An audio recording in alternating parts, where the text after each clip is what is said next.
Hello everyone, welcome back to online class of maths. So students, our today's explanation is on chapter 15, simple interest. So simple interest is an easy method of calculating the interest for a loan or principal amount. Okay, and it is a concept which is used in most of the sectors such as banking, finance, automobile and so on.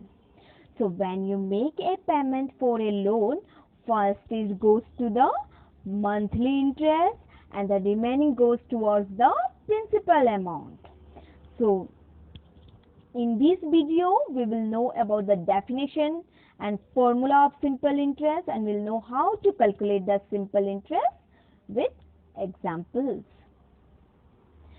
So simple interest is the method of calculating the interest amount for some principal amount of money. For an example, I think most of you have borrowed money from your siblings when your pocket money is over or exhausted. Yes. So, or sometimes it happens that you lent money. So, what happens when you borrow money? You use that money for the purpose you had borrowed it in the first place. Yes. After that, you return the money whenever you get the next pocket money from your parents. So this is how borrowing and lending work at home. But in real world, money is not free to borrow. Okay, you often have to borrow money from banks, and you have to borrow from banks in the form of a loan. So during payback, apart from the loan amount, you have to pay some more money. That depends on the loan amount as well as the time for which you have borrowed. So this is called simple interest. Next is simple interest formula.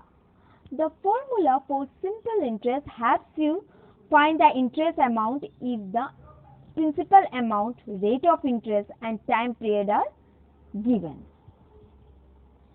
So, simple interest formula is given as SI equal to P into R into T by 100, where SI means simple interest and P means principal. Principal means the money borrowed from a bank or a money lender is called the principal. Then rate or interest rate, the rate at which interest is paid. Okay, the rate at which interest is paid is called the rate of interest. Then T means time duration. The period for which the money is borrowed is called the time. Okay, so let us understand deeply by taking an example. Like Kriti borrowed rupees 50,000 for 3 years. Okay, Kriti borrowed a money 50,000 for 3 years at the rate of 3.5% per annum. So find the interest accumulated at the end of 3 years. So what is the principal? 50,000. Then rate 3.5% and time duration is 3 years.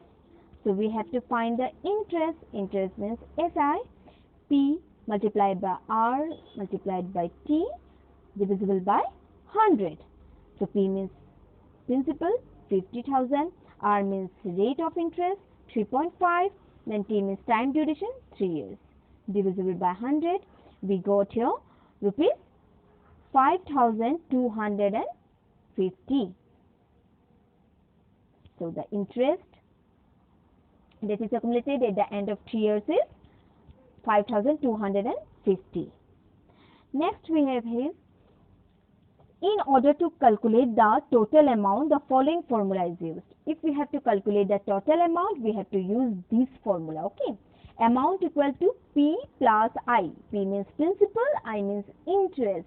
That means amount equal to principal plus interest, where amount is the total money. Okay, it is a total money paid back at the end of the time period for which it was borrowed.